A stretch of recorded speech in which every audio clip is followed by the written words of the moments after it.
compatriote Simon Kimbangu, qui fut condamné par les colonisateurs belges pour avoir déclenché un mouvement d'éveil spirituel qui a eu des implications et des ramifications profondes. Nous sommes donc ici au Palais de la Nation. Le Premier ministre qui va présider cette cérémonie vient d'arriver.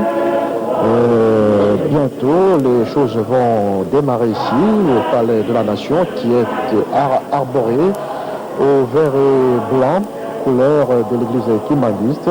Ce n'est pas donc une affaire de l'église kimbanguiste seule, c'est une affaire de toute la nation, car les Zaïrois reconnaissent en Simon Kimbangu un grand compatriote qui avait lutté pour la dignité de l'homme noir.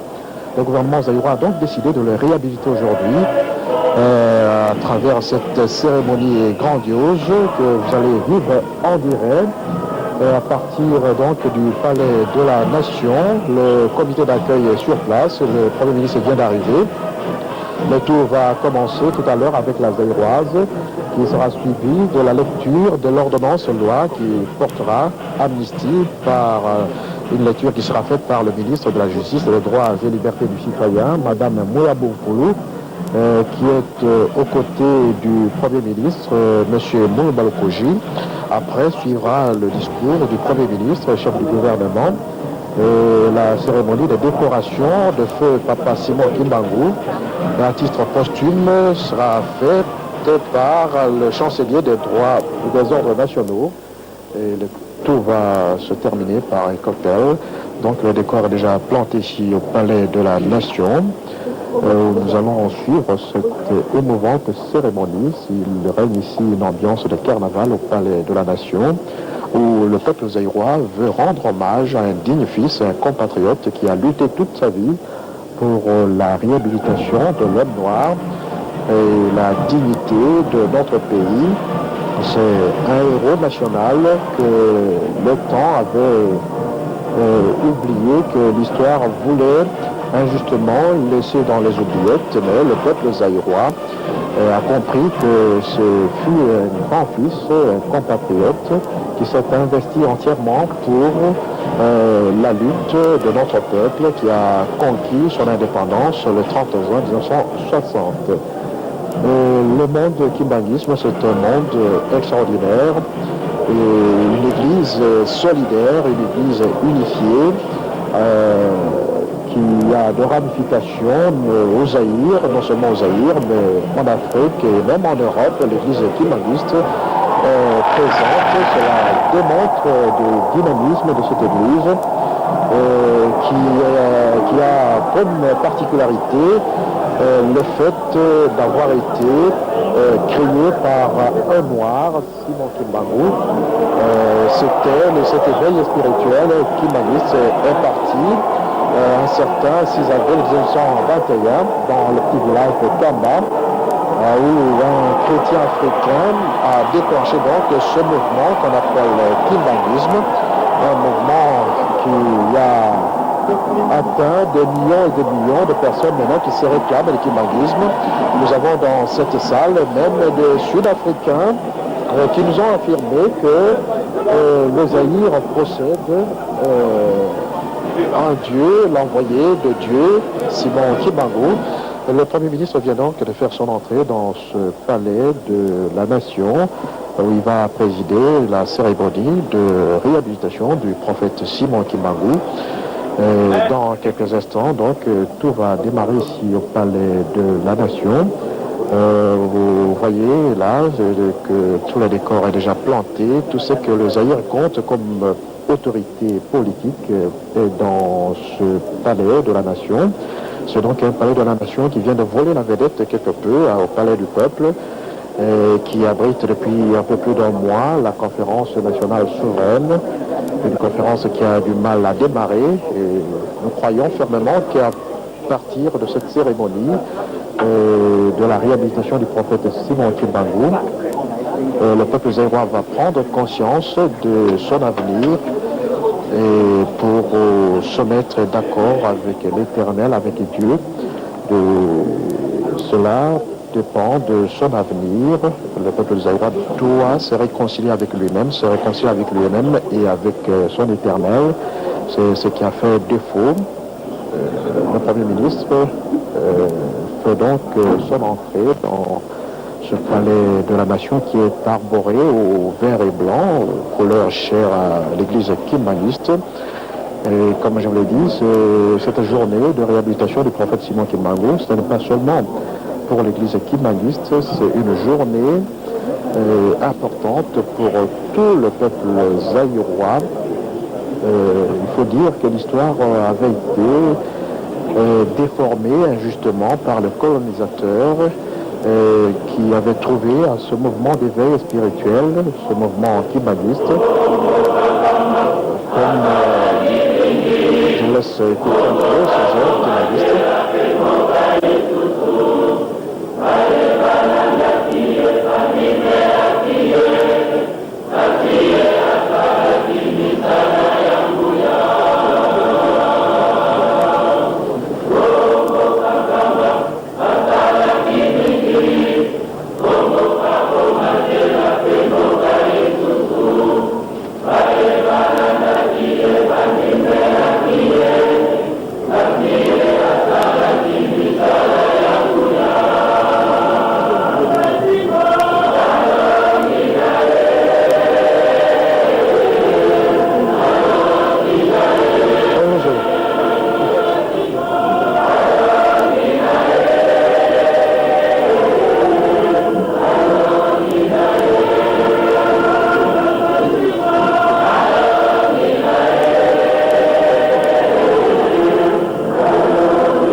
C'est donc parti pour la cérémonie d'aujourd'hui, la cérémonie de réhabilitation du prophète Simon Kimbangu avec la zaïroise, qui donne ainsi le coup d'envoi la journée à la cérémonie d'aujourd'hui.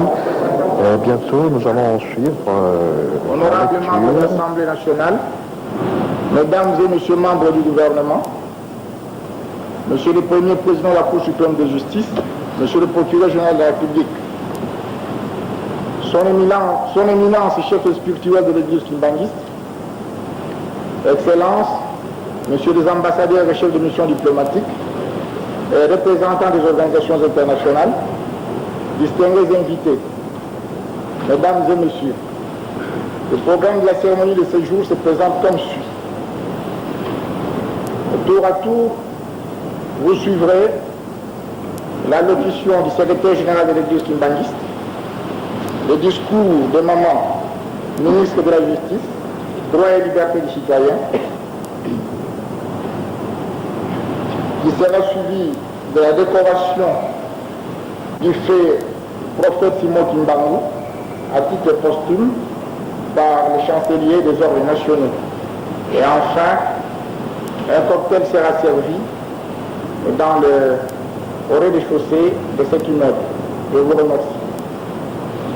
Sans plus tarder, avec l'autorisation du Premier ministre et chef du gouvernement, représentant personnel du chef de l'État, nous invitons le secrétaire général de l'église kimbanguiste de venir prononcer son allocution de circonstances.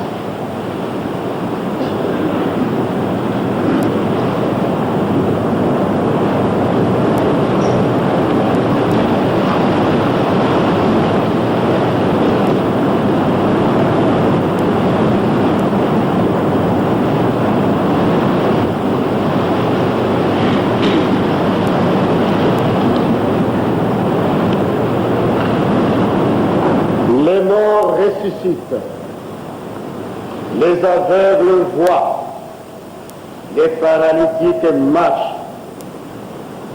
Voilà les contemporains de Papa Simon Kimbangu disaient de son œuvre. Des vieillards qui furent témoins de ces miracles sont encore en vie. À travers les témoignages de Simon Kimbangu et son message de ses souffrances, le Christ est devenu existentiel pour l'Église, de telle façon que le Christ n'est plus une abstraction ou un sauveur importé, mais une réalité liée à la vie, à la mentalité et aux besoins des Africains. Le kimbanguisme a ainsi découvert et gardé une nouvelle dimension spirituelle et un symbolisme de grande signification. Qui est Simon Kimbangu? Simon Kimbangu est né en Kamba le 12 septembre 1887, région du Bas-Zaïre, de l'union de Papa Kouyela et de Maman Louise. Sa mère y trouve la mort quelques mois après la naissance de son fils. Quand Kimbangu eut l'âge de 7 ans, un missionnaire sollicita auprès de sa tante qui se levait l'autorisation de lui dispenser une éducation religieuse à la mission de Gombe Lutete. A priori, cette dernière refusa à cause de l'absence de son père, mais par la suite, sa tante Marie Kinzembo l'autorisa. Il reçut une modeste formation scolaire, fut catéchiste protestant, agriculteur et marié à Maman Mouilou Kiawanga Marie. Le mariage religieux et leur baptême furent réalisés à Gombe Lutete le 4 juillet 1915. De cette union naquit 3 fils. Papa Kisolokele, né le 12 février 1914, Papa Dialungana Tiangani Salomon, né le 25 mai 1916, et Papa Diangenda Kontima, né le 22 mars 1918.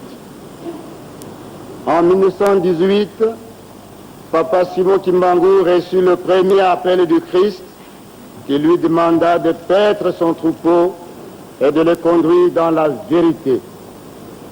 Il fut littéralement paralysé par la peur. Et instamment il répliqua, « Seigneur, je ne suis pas digne, ni suffisamment instruit pour accomplir une difficile mission. Celle-ci conviendrait mieux aux pasteurs de Gombeloutete, par exemple. Eux sont bien instruits que moi. » Cette protestation fit sans effet. De ce fait, il s'enfuit pour se réfugier à Kinshasa, se fit embaucher aux Huileries du Congo belge, entreprise vaine, car, n'ayant pas été payé durant 3 mois, découragé dis-je, il se vit obligé de regagner Kamba.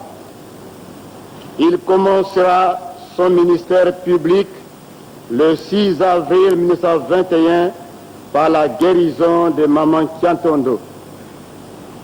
Au cours de son ministère, l'évangile fut annoncé avec puissance, soutenu par de nombreux miracles, des résurrections des morts, dont une femme morte depuis 3 jours. Des cantiques évangéliques furent captés. Il y eut des prophéties dont la libération de l'homme noir de sa double captivité physique et spirituelle. Et cette célèbre phrase, « Les noirs deviendront des blancs et les blancs deviendront des noirs », c'est lui qui valut la condamnation à mort. Arrêté le 12 septembre 1921, il fut déféré devant un tribunal d'exception militaire à Tessville, actuellement Mbanzangou. Il fut donc jugé par un conseil de guerre le 3 octobre 1921. Il fut condamné à mort. Cette peine fut commuée à la détention perpétuelle par la grâce du roi des Belges. Papa Simo Kimbangu est mort en prison après 30 ans de détention le 12 octobre 1951 à 15h à Elisabethville, actuellement Lubumbashi.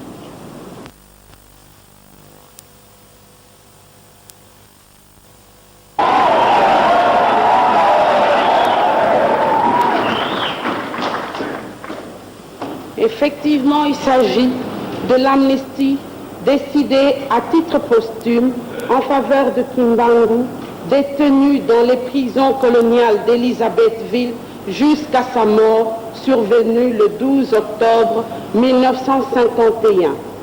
Dans le même ordre d'idées et en vertu de la même ordonnance-loi, deviennent nuls et sans effet les faits infractionnels retenus à sa charge par le conseil de guerre de Tissville, actuel Banzangungu, siégeant en matière criminelle en date du 3 octobre 1921.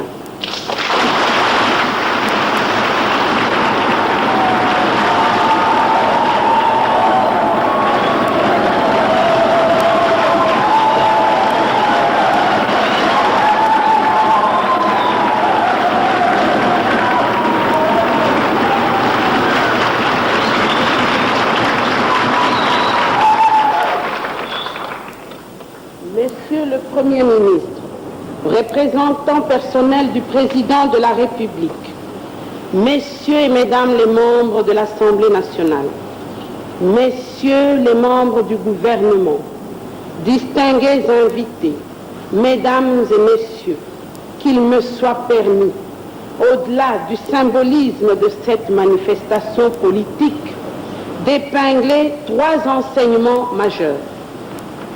Le premier concerne l'apparition même de ce grand dirigeant noir, surgi du terroir, hors de toute influence coloniale, au moment où celle-ci apparaissait comme la seule source du pouvoir sur cette terre africaine.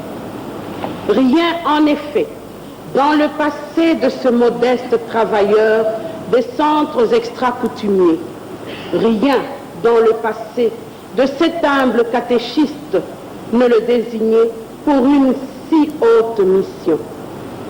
Seule la manifestation de la toute-puissance divine peut expliquer le surgissement miraculeux au milieu de ses frères de race, d'un leader charismatique envoyé pour sauver le peuple noir de l'obscurantisme aussi bien traditionnel que colonial.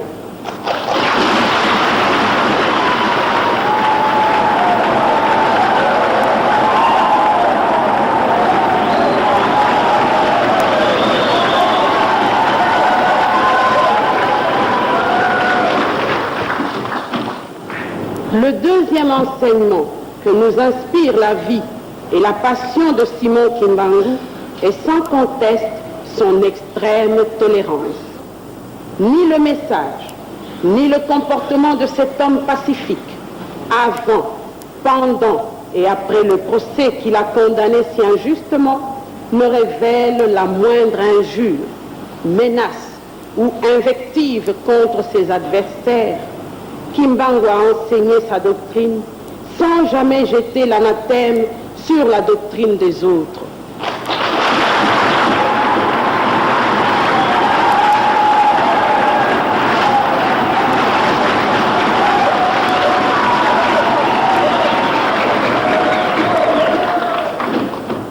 Il a subi sa peine sans jamais incriminer contre ses geôliers. Quel bel exemple de dignité, de tolérance et de grandeur d'âme. Le troisième enseignement, enfin, vise la capacité de cet homme exceptionnel à transcender un environnement hostile pour rêver et visualiser un Congo libéré et restitué à ses enfants.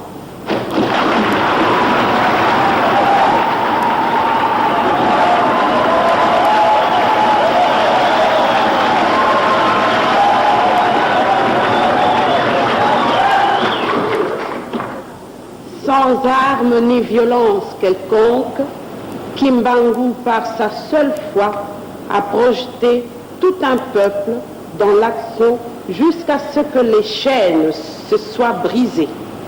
Aujourd'hui, le rêve de ce grand visionnaire, celui d'une terre zaïroise libre politiquement et restituée à ses fils et filles, n'est-il pas devenu une réalité palpable ?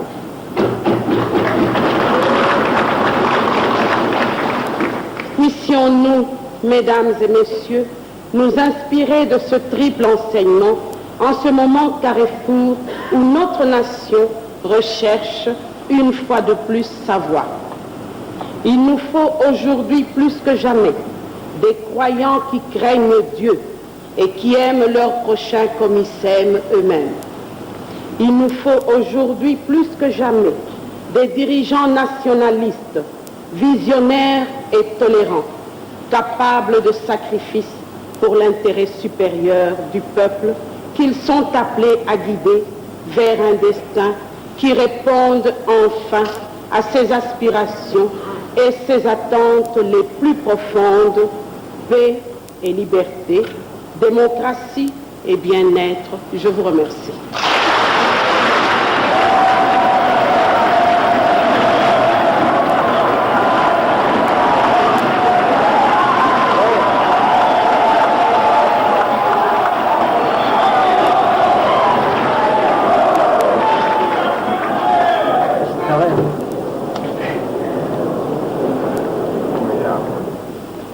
À présent, nous invitons le chancelier des ordres nationaux pour procéder à la décoration. Au général.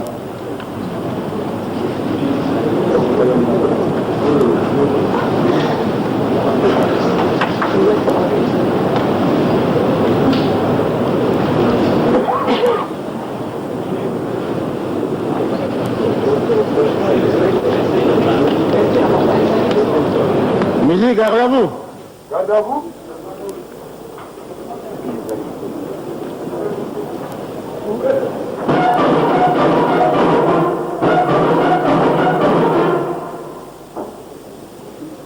Sortez les armes. Musique, ouvrez le banc.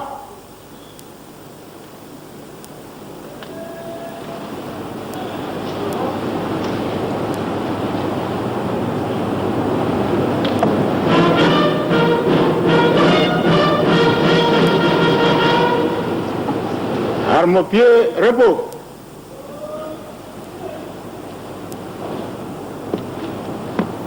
Proclamation. Ordonnance numéro 91/234 du 10 septembre 1991 portant nomination dans l'ordre national du Léopard à titre posthume.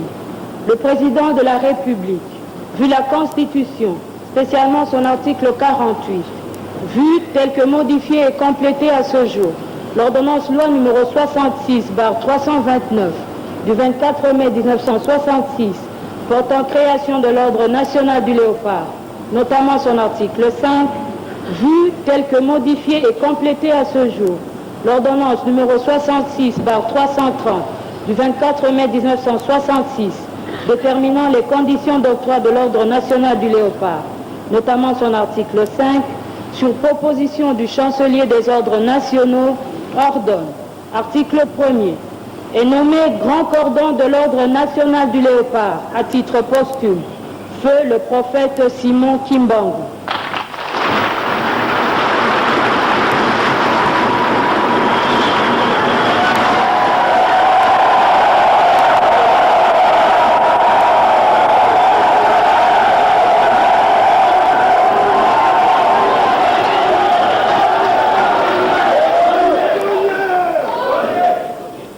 Article 2. Le chancelier des ordres nationaux est chargé de l'exécution de la présente ordonnance qui entre en vigueur à la date de sa signature, faite à Badolité le 10 septembre 1991, Mobutu Sese Seko Kukumbendu Wazabanga, maréchal.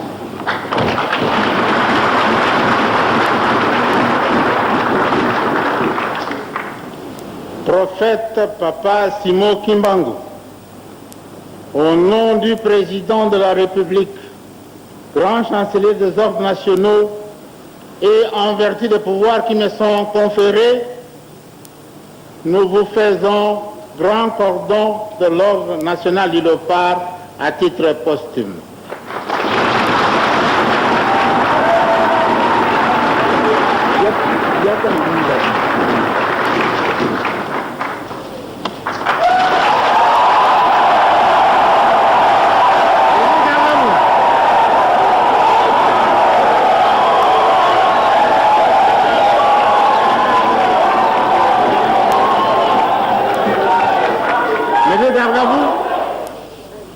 Présentez les armes.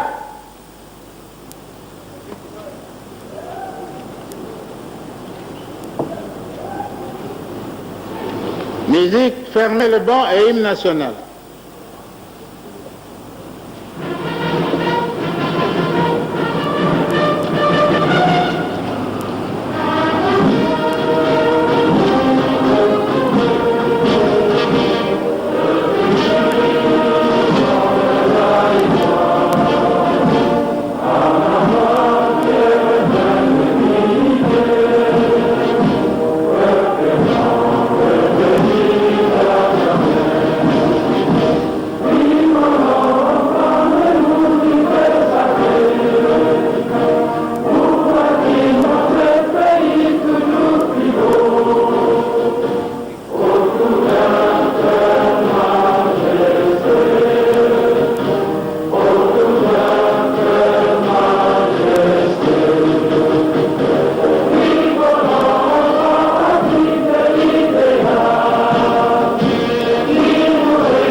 Je vous disais donc, amis téléspectateurs, que l'histoire vient d'être corrigée, l'injustice réparée. Il aura fallu 70 ans pour que le prophète Papa Simon Kimbangu soit réhabilité. Aujourd'hui, sur décision du gouvernement et sur une ordonnance du président de la République, il a été admis dans l'ordre de Léopard, dans le grade de grand cordon. C'est pratiquement terminé ici. Je ne suis pas seul, ici au Palais de la Nation. Je m'en vais passer le micro mon confrère Kateli Zola qui va devoir fixer un peu les téléspectateurs qui parlent Kikongo sur la cérémonie d'aujourd'hui au Palais de la Nation. Kateli Zola. yasileka bapangi ya luzolo betukuya na kati ya Palais de la Nation inzwa kinzonzi kisika bamambu ya nenenene kesalamaka na kilumbu ya bubu ya kele mambo kutala kaka mabundu ya nzambi dibundu ya nzambi mosi na beto zabati ya kimbangiste na kubakaka lukano ya bambuta ya luyalu pena lukano ya beto mfuma aliwale Maréchal Mobutu Sese Seko bamekuiza pesa muda ya nene ya Grand Cordon ya Ordre National ya Léopard na Papa Simon Kimbangu Benfona zabati Papa Simon Kimbangu bandakaka na lubutu kona yandi te na tangu yani kuza kufua ba mambo mingi kuza kasalama na ina kutala kaka luzingo nandi ya mvimba awa na inti na beto Zaire na kumona kamingi ti ba mambo ya mutindo kuza kasalama Papa Simon Kimbangu kuza kasala ba mambo ya mfunu ina kutala kaka mbalukulu ya luzingu ya bantu pamba ve yani vonda kanua na mingi samuti na luzingu ya ndombe kuza baluka yani kuza katuba tiki sikati ndombe fwana baka kifulu ya mundele ina yani kuzaka tuba yao ya kelende kaba mambu ya mfunu ina kutala nsobolo ya luzingu ya ndombe na kati ya mtoto na beto na tangu ya ibamemona ti kisika nvanda kaba mvula 13 mvimba na kati ya boloko ya Elizabeth Vina tangu betuke na kutuba shaba mingi bamekuiza pesa yani medai samu na kundima ba mambu yonso yani kuiza katuba mambu ina ya vonda kakave na kati nsina betu kasi mambu ina kuiza katiamuka na kati ya Afrika ya mvimba na kutalaka ba inchi kile pembe na beto na Republique ya Congo na kutalaka na Republique ya Angola kuna mambo kutala kaka Papa Simon na inzwa nzembe ya Kitwadi kuiza kasalama betu banza tiake na mfulu nyonso mutindu Premier ministre Mulumba Lukojime kuza monikisa Maréchal Mobutu Sese Seko na kati ya Palais de la Nation samu na kusala nkinzi yai ya kundima babisalu ya Papa Simon na kutraka na luzingu nandi kisika ni kuzaka butuka na nkamba na mvula difuna mosi kama nana 18 na nsambwadi ya bilumbu 10 na zole ya ngonda ivwa tena tangu yai yamekuza sala bambula 10 nsambwadi ya mvimba pina luzingu nandi pamba vend kuzaka butuka na region ya Bazaire na sous région ya Cataract na papa uyela pena mama Luezi pe yan kuzaka sala kamwa bakalasi ya fioti kasi diambo nene vondaka na andi ataya vondaka kuvata mtoto sana kokidikila kasi diambo ya kupesa mutindu ina baminkuikizi diambo kutala nzambi pe yan kuzaka kwela mama Mwilu pe na kati ya mama Mwilu Marie Kiawanga bakuzaka buta bana tatu na kutalaka papa kisolokele ina dizina nandikele na baletre 10 ya mvimba butukaka na bilumbu 10 na zoli ya ngonde zoli ambodi puna mosi kama va 10 na iya pe na kutadiaka papa dialungana baletre pe 10 ya mvimba butukana bilumbu 10 zoli na 5 ya ngonda 5 na mvula dipuna mosi 10 na sambano na nsuka kele papa diangienda pe baletre kele 10 ina kuzaka butuka na biluma 10 zole na zole yango nda tatu ngo difuna mosi kama kwa 18 kana betu metu batina bamazina na bao yakele nde ba lettre 10 ina kena kumonisa kikundi kimpangi pe kimvuka na kati ya luzingu ya bantu beto banzati yakena mfuna nena tangu yai Papa Simon Kimbangu bamekuiza ndima yandi ya Vwanda au na inti ya Vwanda peko na mazulu na disalu ya nene namekuiza sala na inti na betu ina yakele matondo mengi na luyalo inti na betu pe bana yonso ya Kimbangiste samna inkive baminkuikizi yonso kena betu ana kati ya Republika Zaire bamendima samna inkive baminkuikizi kele na kati ya inti ya Congo pe na toto ya Angola bamendima na kati na betu banzati na biese ina betu mebika beno samu na mayangi pe ya kiesa nene na kati awa ya Palais du Peuple ina yonso ke namfuna nene ya betu pangi elenge osako. Merci Kateni Zola, tout est pratiquement terminé ici au Palais de la Nation, mais je m'en vais poser quelques questions à Maître Mbongu qui est conseiller juridique de l'Église. Maître, 70 ans après, le prophète Simon Kimbangu vient d'être réhabilité. Un commentaire à chaud. C'est un suivi qui a été tout à fait normal. Depuis le 17 avril 1957, déjà le kimbanguisme était déjà sur la voie de la réhabilitation, car le gouverneur à l'époque avait déjà accordé une période de tolérance à l'église kimbanguiste. Et le 24 décembre 1959, ce fut l'autorisation, la libération officielle de l'église kimbanguiste. De telle sorte qu'aujourd'hui, ce n'est qu'une concrétisation d'une réalité qui était déjà vivante car l'église était reconnue par notre pays, par d'autres pays étrangers. Et aujourd'hui, c'est le couronnement de ce processus et nous en sommes très heureux. Révérend Lutandila, vous êtes secrétaire général de l'Église. Pourquoi avoir attendu 70 ans pour réhabiliter le prophète? Est-ce qu'il y avait quelque chose qui avait justifié tout ce temps? Non, non, c'est le plan de Dieu dans tout ça. L'homme ne peut rien décider de lui-même. C'est Dieu qui fait son plan. Il a déjà transformé, il le réalise quand il veut. Et j'ai failli pleurer par émotion parce que dans la persécution, j'ai participé pour justement apporter ma contribution. Et pour moi, ce grand événement, je ne sais pas comment l'exprimer. Il fallait procéder à la révision du procès qui avait condamné le prophète en 1921. Aujourd'hui, on assiste à autre chose, à une déclaration d'amnistie. Comment expliquer cela? Oui, c'est explicable parce que vous savez très bien que pour pouvoir réviser les procès, il faut l'original du dossier que nous avions réclamé aux Belges qui jusqu'à aujourd'hui ne répondent pas. Alors il fallait bien ça pour démontrer que Simon Kimbangu n'était pas coupable. Même si les colonialistes ont prouvé de leur façon qu'il était coupable, mais la République du Zaïre, devant ses responsabilités, devant la nation, a prouvé réellement que Kimbangu c'est le fils de ce pays et il a parlé, il a voulu libérer l'homme noir et dans son ensemble. Il s'agit, révérend, d'une réhabilitation qui a plusieurs dimensions sur le plan judiciaire, sur le plan spirituel, mais aussi sur le plan politique.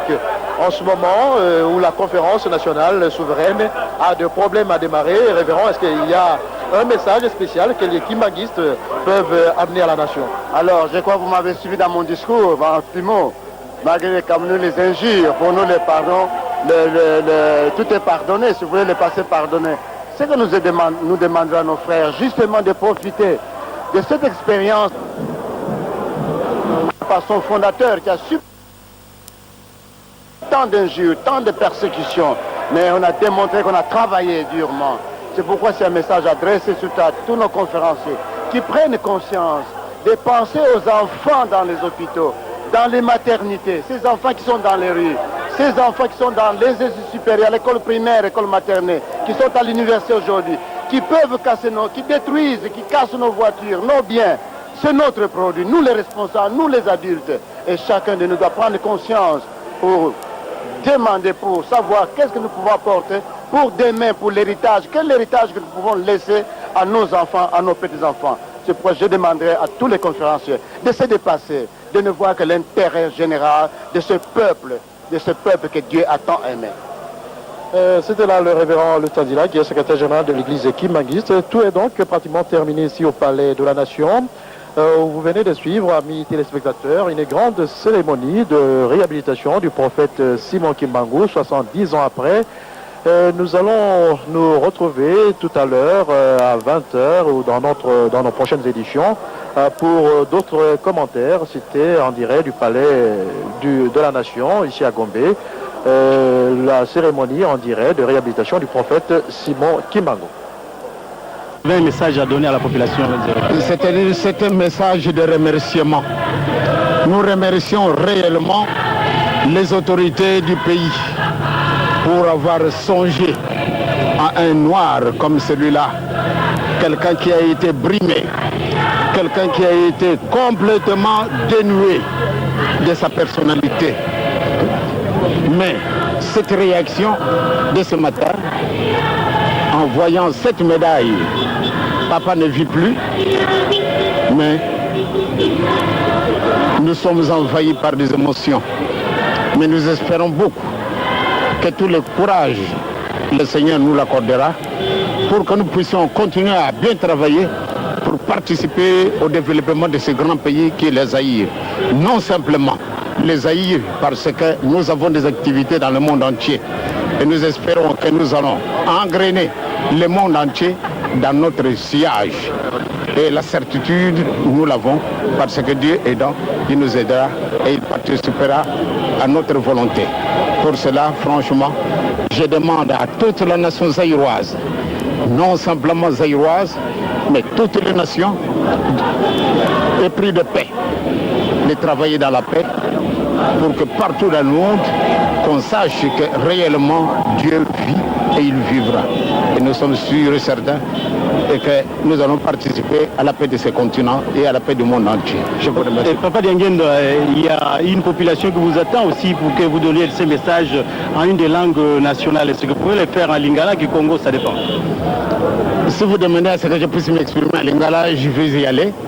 Nalibi na bandeko nangai vraiment totondi nzambe na koli ezoli musanto totondi bakonji ya mukili panani bakanisi mutu oyo abengamaka lokola rebut de toute la création humaine lelo oyo bapesi médaille wana ezali kaka elembo mais signification monene pamba te toyibaki na biso te nde tozalaki bato emonanaka Simon Kimbangu lokola eloko